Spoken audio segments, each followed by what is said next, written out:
નમસ્કાર મારા વાલા દર્શક મિત્રો, દેશ વિદેશમાં રહેતા મારા દરેક દર્શક મિત્રોને ડૉક્ટર શરદ સોનીના હર હર મહાદેવ અને જય સ્વામિનારાયણ. મિત્રો, આજના વિડીયોમાં આપણે વાત કરવાના છીએ કે રોજ સવારે ઉઠીને તમારે આ 5 કામ કરવાના છે. મિત્રો, સવારનો અડધાથી 1 કલાક ખૂબ જ મહત્વનો હોય છે અને આ દરમિયાન તમે જે કંઈ કામ કરો છો તે જ પ્રમાણે તમારો આખો દિવસ જાય છે.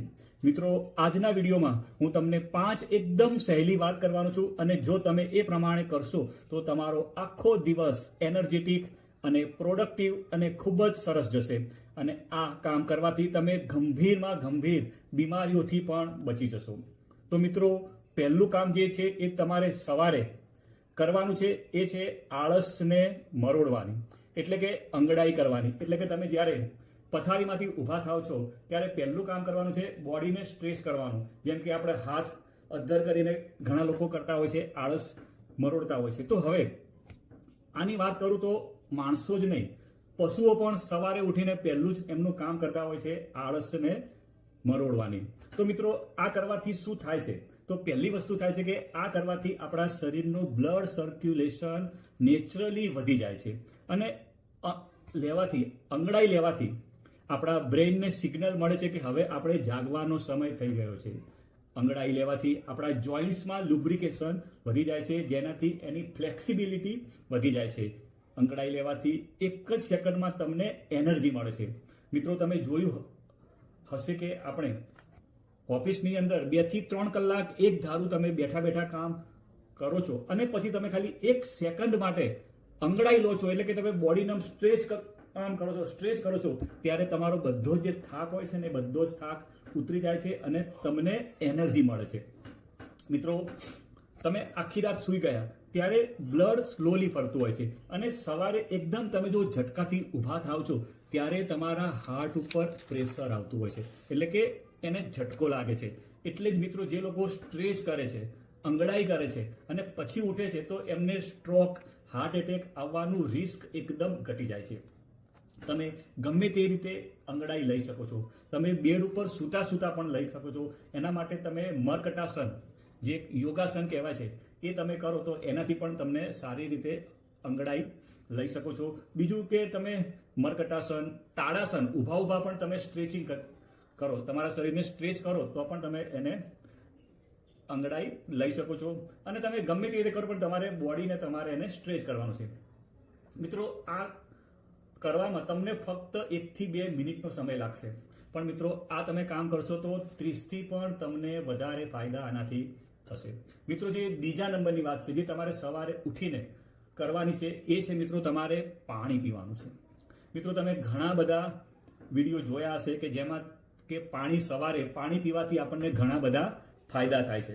તો મિત્રો, વાત કરીએ તો જ્યારે આપણે રાત્રે 6 થી 8 કલાક આપણે સૂઈને ઉઠીએ છીએ ત્યારે આપણા શરીરમાં પાણીની ઉણપ હોય છે અને એનું પ્રૂફ એ છે કે સવારનું જે હોય છે ને યુરિન, એ એકદમ પીળા કલરનું હોય છે અને આ વખતે આપણા બ્રેઇનને પાણી જોઈએ છે, આપણી સ્કિનને પણ પાણી જોઈએ છે અને પૂરેપૂરું આપણું શરીર ડિહાઇડ્રેટ હોય છે. અને આ વખતે આપણે પાણીના બદલે જો ઘણા લોકો ચા પીતા હોય છે, બેડ ટી પીતા હોય છે અને જો કોફી પીવો છો એટલે કે ઉઠીને તરત પાણી પીવાના બદલે ચા પીવો છો તો એનાથી શું થાય છે કે એ શું કામ કરશે? એ આપણા શરીરમાંથી પાણીને બહાર નીકળવાનું કામ કરે છે. એટલે મિત્રો, સવારે ઉઠીને તરત જ કોઈ દિવસ ચા કોફી પીવું જોઈએ નહીં. સવારે ઉઠીને તરત જ બેડ ટી તમે પીશો તો તમારી ઉંમર કરતાં તમે વધુ ઘરડા તમે દેખાવા લાગશો અને પેટની અંદર તમને એસિડિટી જેવી પણ સમસ્યા થવાની ચાન્સીસ રહી શકે છે. અને જો તમે ઉઠીને તરત જ પાણી પીશો તો તમારા શરીરનું મેટાબોલિઝમ વધી જશે, કેલરીઝ વધારે બર્ન થશે અને તમારું વેઇટ પણ ઓછું થશે.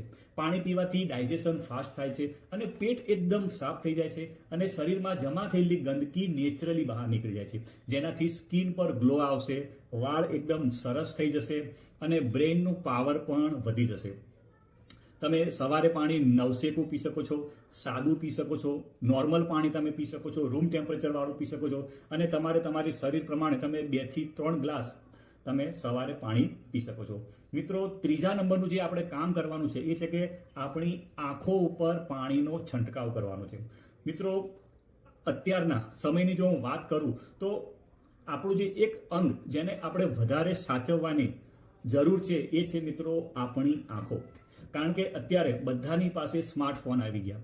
ઘણા બધા લોકો આખો દિવસ લેપટોપ પર કામ કરતા હોય છે, ઘણા લોકો ટીવી પણ જોતા હોય છે. એટલે મારો કહેવાનો મતલબ એ છે કે આપણે આખા દિવસમાં 8 થી 10 કલાક ફોન, લેપટોપ, ટીવી એ આપણે જોતા હોઈએ છીએ.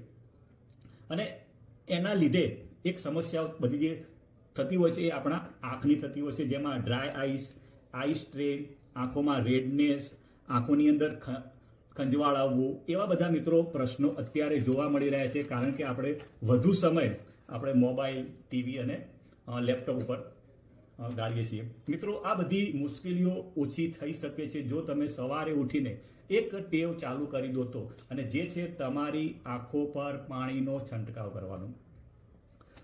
અને કેવી રીતે કરવું ને એ ખૂબ જ ઇમ્પોર્ટન્ટ છે વસ્તુ મિત્રો. આંખ પર પાણીનો છંટકાવ કરતાં પહેલાં તમારા મોઢામાં પાણી ભરી દેવાનું છે. આપણે શું કરવાનું છે, પહેલાં આપણા મોઢામાં પાણી ભરી નાખવાનું છે અને પછી તમારે આંખો ઉપર પાણીનો છંટકાવ કરવાનો છે. એની પાછળનું કારણ એ છે કે તમે જ્યારે મોઢાની અંદર પાણી ભરશો એટલે તમારી આંખ એકદમ ખુલી જશે અને જે પાણી છે એ આપણી આંખના બધી જ જગ્યા ઉપર પાણીનો છંટકાવ થશે. એટલે તમારે મોઢામાં પાણી ભરી દો એટલે તમારી આંખો બોડી થઈ જશે. અને પછી જો તમે એનો છંટકાવ કરશો તો જેનાથી પાણીનો કોન્ટેક્ટ તમારા આંખમાં વધશે. હવે તમારે છંટકાવ કરવા માટે નોર્મલ અથવા ઠંડુ પાણીનો તમારે ઉપયોગ કરવાનો છે. ગરમ પાણીથી, નવશેકા પાણીથી આપણી આંખ ઉપર છંટકાવ કરવાનો નથી. મિત્રો ચોથું કામ જે આપણે સવારે ઉઠીને કરવાનું છે એ છે મિત્રો ઓઇલ પુલિંગ, એટલે કે તેલના કોગળા કરવાના. હવે આના માટે તમે નારિયેળનું તેલ, તલનું તેલ અથવા સરસોનું તેલનો તમે ઉપયોગ કરી શકો છો. આની માટે તમારે શું કરવાનું, તમારે તેલ લઈ મોઢાની અંદર તેલને ફેરવવાનું છે ચારે બાજુ, અને આ તમે 5 થી લઈને 20 મિનિટ સુધી તમારે મોઢામાં રાખવાનું છે અને પછી તમારે એને થૂકી દેવાનું છે. આ કરવાથી ફાયદો એ થશે કે તમારા મોઢાની અંદર જે પણ બધા જ બેક્ટેરિયા છે, જે ખરાબ બેક્ટેરિયા છે, એ બધા જ ખરાબ બેક્ટેરિયા એ તેલની સાથે જ્યારે તમે એને થૂકી દેશો ત્યારે બધા જ બેક્ટેરિયા બહાર નીકળી જશે અને તમારું મોઢું એકદમ ચોખ્ખું થઈ જશે. અને એનાથી તમને ઘણા બધા ફાયદા થશે. એનો પહેલો ફાયદો છે કે તમારા મોઢામાંથી જો ખરાબ સ્મેલ આવતી હશે તો એ બંધ થઈ જશે. તમારા પ્રિવેન્ટ ધ માઉથ અલ્સર, એટલે કે ચાંદા પડ્યા હોય તો એની અંદર ફાયદો થશે. પ્લેક ગેટ રિમૂવ, ગમ પ્રોબ્લેમ હોય, ટીથ બીકમ વ્હાઇટર થશે, લિપ્સ ટર્ન્સ ઇન્ટુ પિંકિશ, તમારા હોઠ પિંકિશ કલરના થઈ જશે. ફેશિયલ મસલને એક્સરસાઇઝ મળશે. આપણા જે મસલ છે ને એને એક્સરસાઇઝ મળશે. એટલે એમાં શું થશે કે રિંકલ જે થઈ હોય, કરચલી જે થઈ હોય એ થવા દેશે નહીં અને તમારું બોડી આખું ડિટોક્સ થઈ જશે. અને જો તમને ગેસ અને મોઢામાંથી જો ખરાબ સ્મેલ આવતી હોય તો તમારે તલનું તેલ લઈને કરવાના છે કોગળા. દાંતના પેઢામાંથી લોહી આવતું હોય, બ્લીડિંગ ગમ્સ અને એસિડિટીનો પ્રોબ્લેમ હોય તો તમારે કોકોનટ ઓઇલનો ઉપયોગ કરવાનો છે. જો તમારી જીભ સફેદ રહેતી હોય અને સાઇનસનો હોય પ્રોબ્લેમ તો તમે મસ્ટાર્ડ ઓઇલ એટલે કે સરસોના તેલનો તમે ઉપયોગ કરી શકો છો. અને જો તમારા ઘરની અંદર લવિંગનું તેલ હોય તો આ બધા તેલની અંદર તમારે એક જ ટીપું લવિંગનું તેલ નાખીને કરશો તો દાંતમાં જે દુખાવો થતો હોય છે એની અંદર પણ તમને રાહત થશે. અને પછી તમારે બ્રશ કરવાનું છે અને તમારે જીભ સાફ કરી દેવાની છે. અને મિત્રો છેલ્લું જે છે, 5મી વસ્તુ તમારે કરવાની છે એ છે ફર્સ્ટ મીલ, એટલે કે પહેલો ખોરાક કયો ખાવો. તો તમારે પહેલો ખોરાક ખાવા માટે તમારે સિઝન પ્રમાણે જે ફ્રૂટ આવતું હોય છે તમે ફ્રૂટ ખાઈ શકો છો, અથવા સિઝન પ્રમાણે તમે એક ફ્રૂટનો જ્યુસ પણ પી શકો છો. અને પછી તમારે 30 મિનિટ સુધી કશું જ લેવાનું નથી અને 30 મિનિટ પછી જ તમારે હેલ્ધી બ્રેકફાસ્ટ કરવાનો છે. તો મેં તમને ટોટલ 5 વસ્તુ કીધી છે. પહેલી વસ્તુ છે કે ઉઠીને તરત તમારે અંગડાઈ લેવાની છે, એટલે કે તમારે આળસ મરોડવાની છે. બીજા નંબરમાં છે પાણી પીવાનું છે. ત્રીજા નંબરમાં છે આંખને ઉપર પાણીનો છંટકાવ કરવાનો છે. ચોથા નંબરમાં કીધું તમને ઓઇલ પુલિંગ, એટલે આપણે તેલને મોઢામાં ફેરવવાનું છે. અને 5મા નંબરનું છે તમારે ફર્સ્ટ મીલ કયું લેવું, તો એમાં તમારે સિઝનેબલ ફ્રૂટ. હવે આ જે 5 વસ્તુ કીધી એમાંથી બધી આપણે એક સાથે કરવાની જરૂર નથી. તમે ધીમે ધીમે એને તમારે ટેવમાં લેવાની છે. 1-2 વસ્તુ લો, પછી જેમ જેમ કરો એમ જો તમે જ્યારે 5 વસ્તુનો ઉપયોગ કરશો તો તમને ચોક્કસ ઘણા બધા સારા એવા ફાયદા થશે. ધીમે ધીમે આપણે ટેવ પાડવાની છે. પહેલાં એક વસ્તુ લો, એક વસ્તુની ટેવ પાડો, બીજી વસ્તુની ટેવ પાડો, અને તમને આની અંદરથી કઈ વસ્તુ સારી લાગી એ મને તમે જરૂરથી કોમેન્ટ બોક્સમાં લખજો કે આ મને વસ્તુ વધારે સારી લાગી છે. મિત્રો, તમને મારો વિડીયો સારો લાગ્યો હોય તો લાઈક કરવાનું ભૂલતા નહીં. તમે જેટલી લાઈક કરશો એટલું મને વિડીયો બનાવવાની ઈચ્છા વધારે થશે. આવજો મિત્રો, બાય બાય, આવજો.